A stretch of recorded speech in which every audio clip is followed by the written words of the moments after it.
Масуупос програмд талооны загвар хэрхэн өөрчлөх вэ?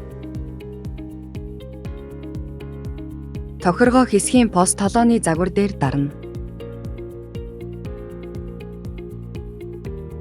Талооны загварт өөрчлөлт хийх салбарыг сонгоно.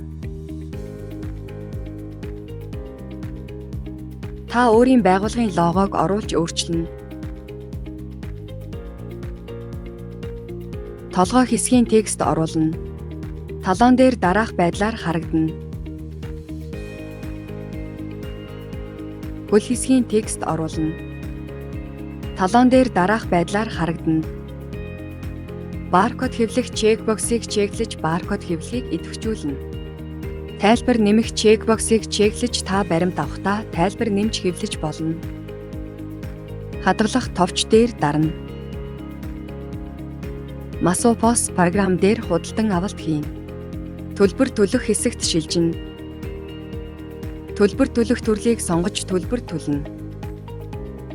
Баримт хэвлэх дээр дарж дэлгэцэнд харуулах дээр дарна нэмэлт тайлбар хэсэгт талооны загвар дээр текст нэмэн дэлгэцэнд харуулах дээр дарна.